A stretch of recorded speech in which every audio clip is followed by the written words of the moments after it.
دوستای عزیز، زیارت سه قسم است. یکی زیارت سنی هست به طریق سنت رسول اکرم صلی الله علیه و سلم، مثل که ما آمدیم میریم به زیارت شهدای احد. این زیارت سنی هست که مطابق سنت رسول اکرم صلی الله علیه و سلم زیارت شود. و یکی زیارت بدعتی هست که بدعت ها در زیارت صورت میگیره و افراط میشه. بعضی کسا حلوا پخته میکنن، بعضی کسا مثلا در زیارت چیزایی را میپرتن و کارهای عجیب غریب میکنن.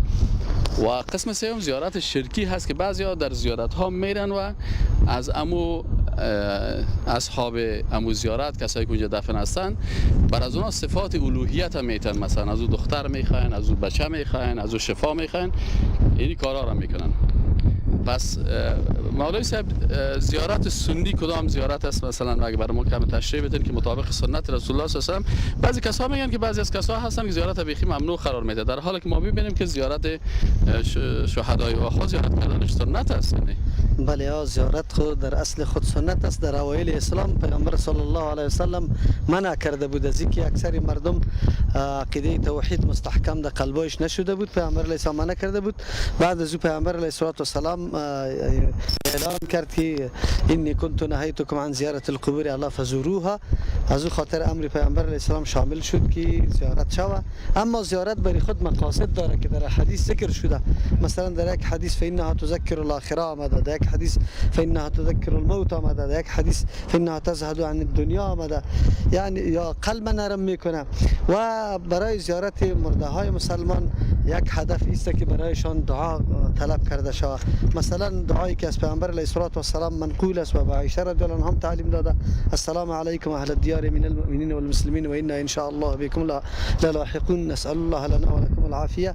اینطور هم آمده: السلام علیکم یا اهل القبور یغفر الله لنا ولكم انتم سلفنا ونحن بالاثر. خب بالضبط اینی طور دعاها برای بالضبط آل ما در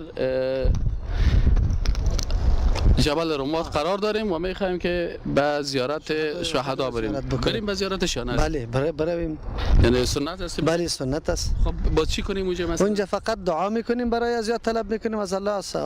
دعایی که منقول از پیامبر علیه السلام است: السلام علیکم یا اهل القبور یا السلام علیکم اهل الدیار من المؤمنین والمسلمین، مثل که در حدیث آمده. این دعا را میکنیم. خب دوستان، میرین یک جای به زیارت شهدای. از مرگ خود بترس که تنها روی بگو، با منکر و نکیر جوابت دادنیست.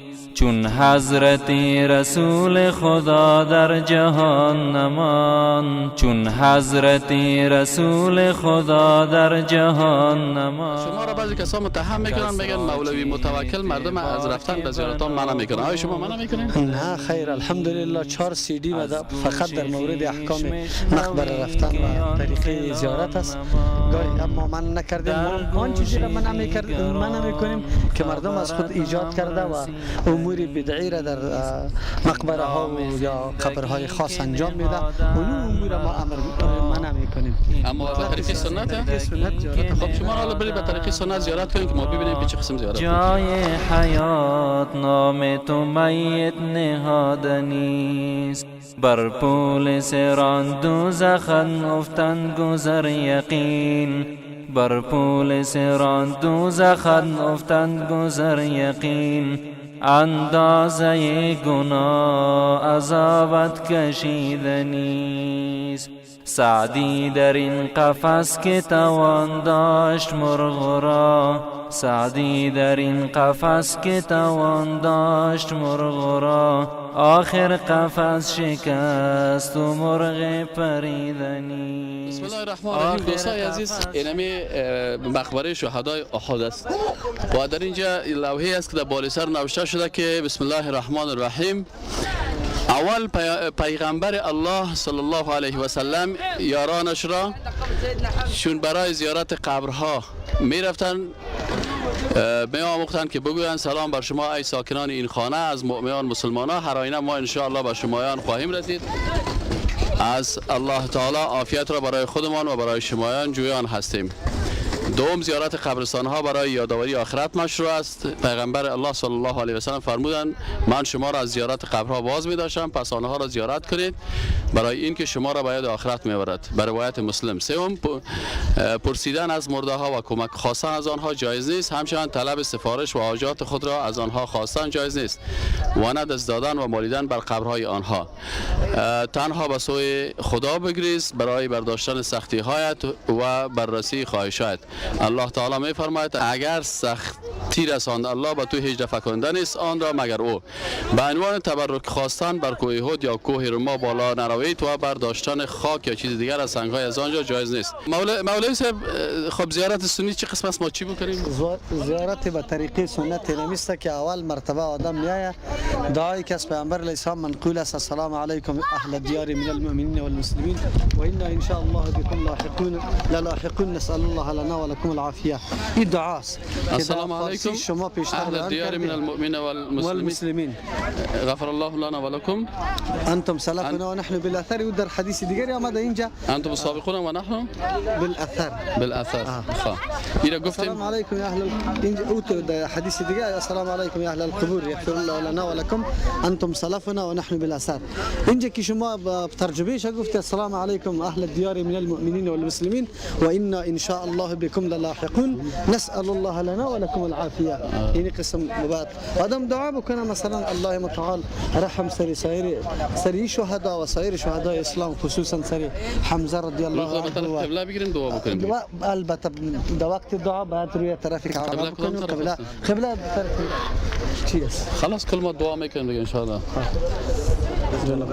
الله سبحانه و تعالی بالا ما. یکی از جمله دعاهای مسئول دست بالا نمیشه، فقط دعا میشه که یا الله متعال سر ما رحم بکو، رای زیارت نصیب ما بکو که ما به خاطر قربانی برای اسلام از آماده شویم و سر خدا جان خدا فدای اسلام کنیم، برای خدمت اسلام، برای حیات و استحکام اسلام ما خدا دیت رای واقعی شهید بسازیم. جزاك الله خير. شنو اسمك يا اخي؟ محمد من وين يا اخي؟ من جدة. من جدة؟ أيه. أصل من جدة، أنا ساكن هنا في المدينة. طبعا ساكن هنا؟ أيوه. تدرس في المدرسة؟ نعم. ايوه. شنو هذا يعني اشرح لنا. هذا في النص قبر سيدنا حمزة. نعم. على اليمين مصعب بن عمير وعبد الله بن جحش رضي الله عنهم. في آخر السور 67 شهيد. 67 شهيد؟ أيه. كلهم 70 شهيد؟ كلهم 70 شهيد. تعرف اسمائهم؟ أعرف 3 منهم أو 4 أو أكثر. في حمزة بن عبد المطلب ومصعب بن عمير. أيوة. وعبد الله بن جحش وحنظلة غسيل الملائكة. جزاك الله خير. از مرگ خود بترس که تنها روی بگور، با منکر و نکیر جوابت دادنیست. چون حضرت رسول خدا در جهان نمان، چون حضرت رسول خدا در جهان نمان، کس را چی اعتبار که بنابود بودنیست. از گوش خیش مشنوی که آن فلان نمان، در گوش دیگران خبرت هم رسیدنیست. این نام زندگی که نهادن مر تو را، این نام زندگی که نهادن مر تو را. آیتی توحید بینم بر در و دیوارها، آسمانها کهکشانها ثابت و سیارها. آیتی توحید بینم بر در و دیوارها، آسمانها کهکشانها ثابت و سیارها. شاهدانی بر وجود خالق یکتای خویش، شاهدانی بر وجود خالق یکتای خویش.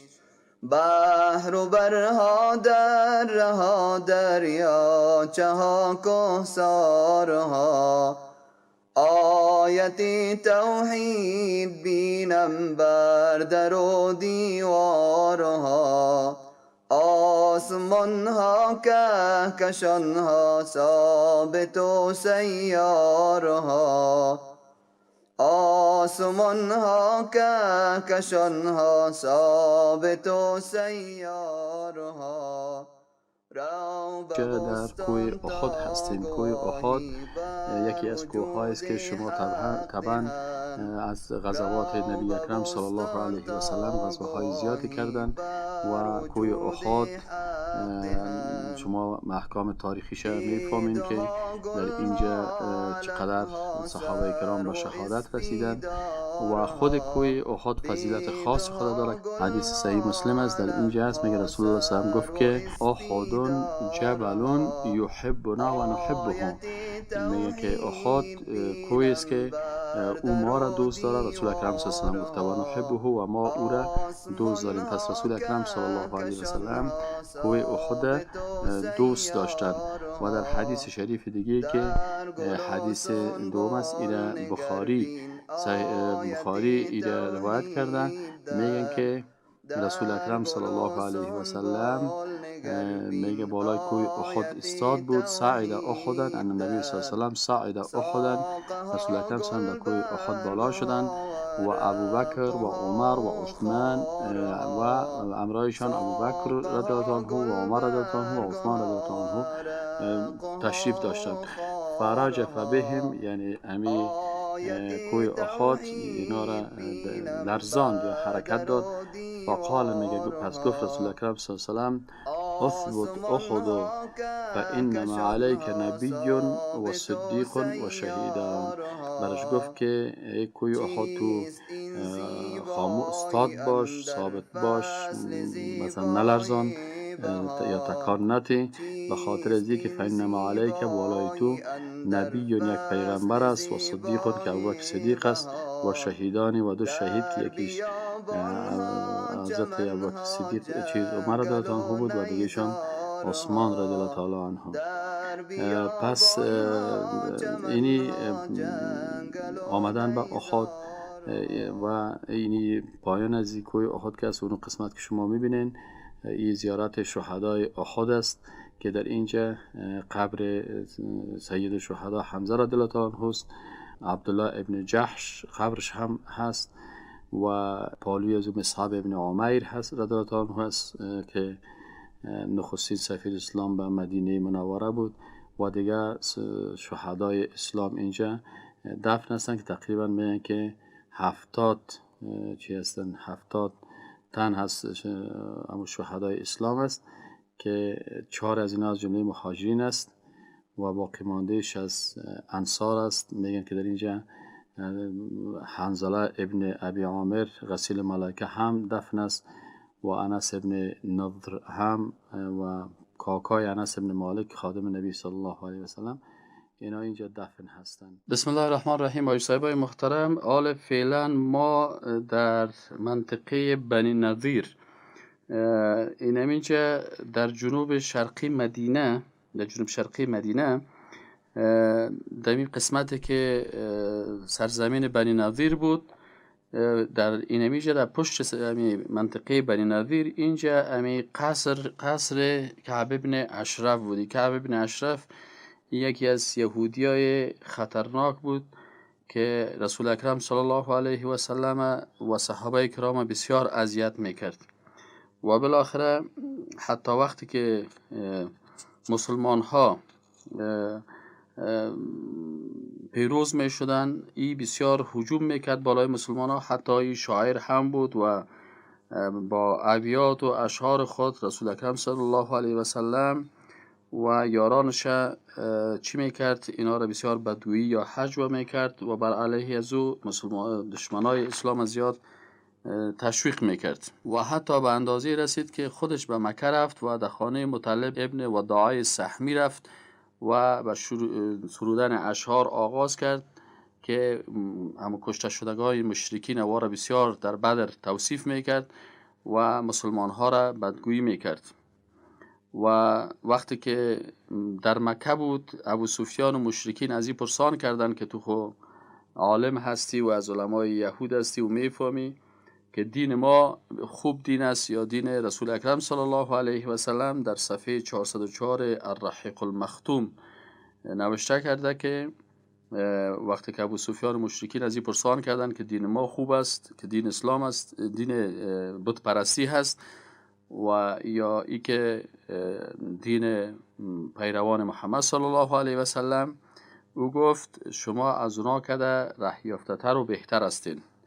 و این آیت شریف هم مفسرین میگن، علما میگن اینجا در رحیق مختوم نوشته شده که شان و نزول می آیت هم همی بود که میگه علم تر الی الذین، آیا ندیدی به طرف کسانی که اوتوا نصیب من الکتاب، که اینا نصیبی برشان از کتاب داده شده، یؤمنون بالجبت و الطاغوت، که اینا ایمان آوردن به چی؟ به اونمو بت‌ها و طاغوت‌ها، و یقولون للذین کفروا، و میگن برای کسانی که کافر شدن، هؤلاء اهدی من الذین آمنوا سبیلا، اینا هدایت شده هستن. یعنی بر بت پرستا و بر مشرکین میگن که یا از مسلمان ها کرده هدایتشان بیشتر است. اینو تو علمای بدبخت بود.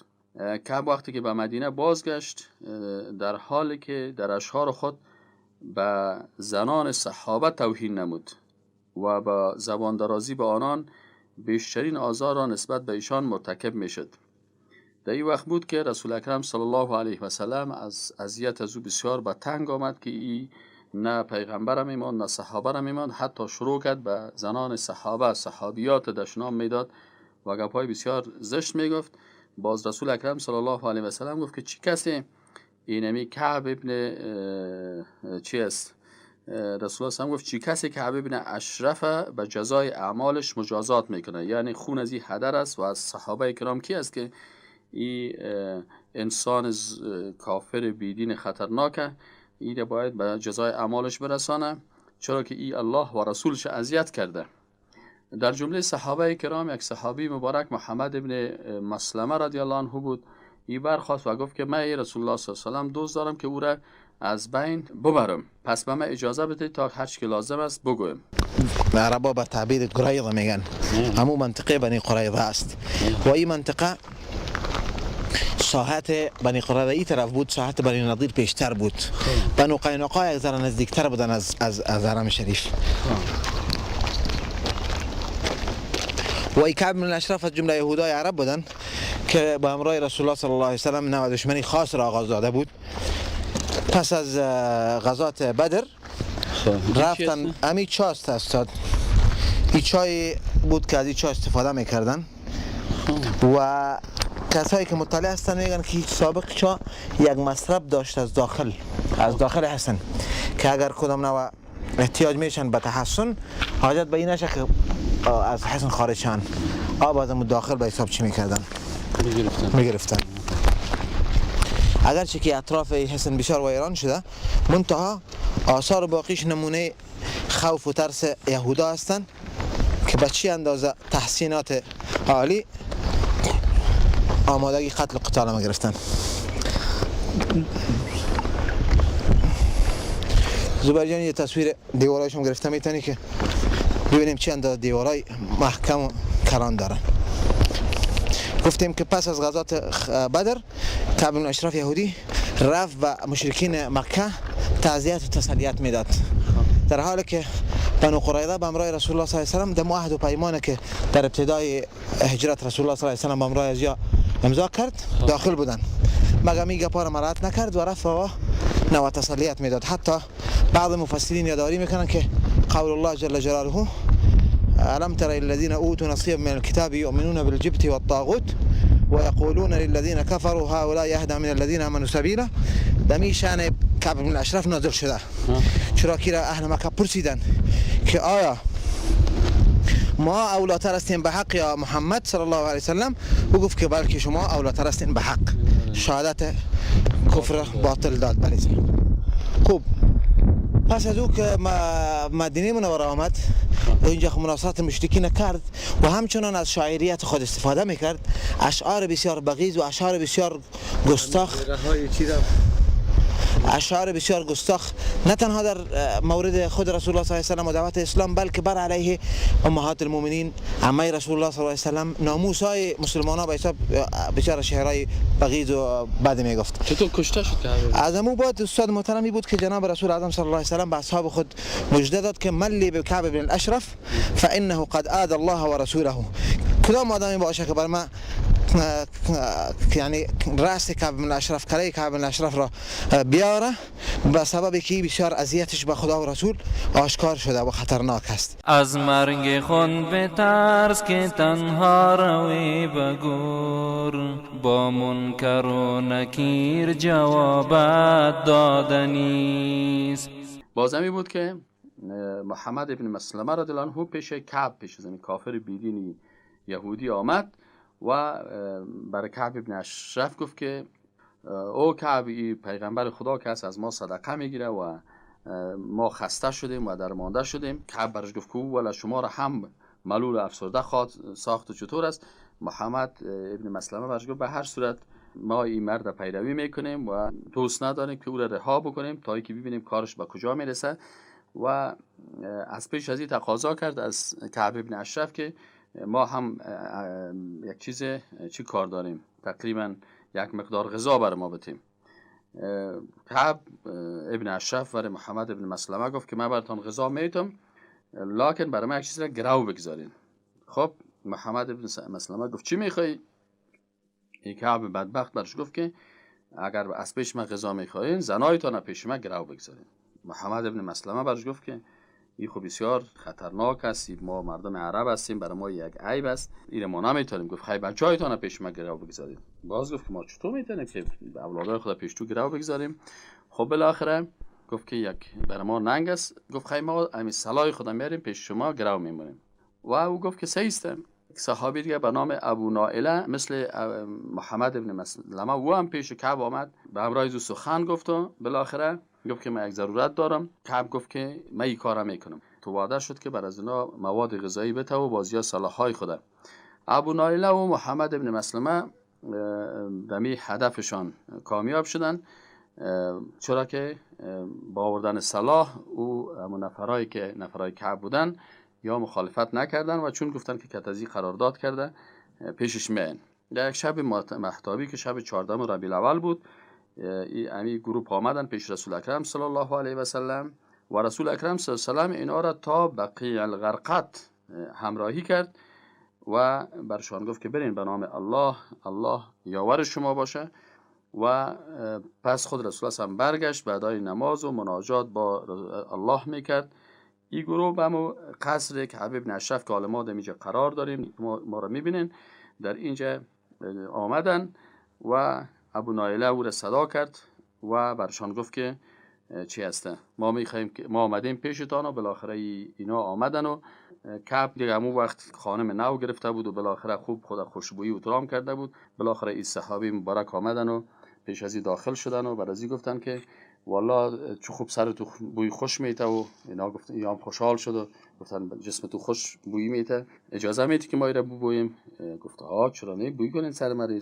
سر از بوی کردن. باز مرتبه دوم باز گفتن چه خوب یک خوشبویی است، اجازه میدی؟ مرتبه دوم صحابه مبارکی که سر خود پایین کرد که بوی کنن، یا دستا خود بین مویایش داخل کردند و شمشیرها را کشیدن و اینمی دشمن الله و رسولش مردار کردن و بالاخره از بین رفت توسط صحابه کرام. اینا پس آمدن پیش رسول اکرم صلی الله علیه و سلم. دوستای عزیز، اینمی جایی که شما ما فعلا قرار داریم و این خانه خرابی را که شما میبینید که اینه به شکل تاریخی مسلمان ها نگاه کردن. ان شاء الله تعالی اینمی قسم دشمنای الله ذلیل خواهد شدن وقتی که همت مسلمان های با ایمان وجود داشته باشند مثل صحابه کرام. هیچ کسی باقی نخواهد ماند که یک لفظ هم در مقابل الله و رسولش بگوید. الله تعالی ما شما را توفیق نصیب بکنه که در راه صحابه مبارک بریم و اینمت قهرمانی ها داشته باشیم و اینمت دشمنای اسلام نابود شوند و بیرق اسلام برای همیشه بلند باشه.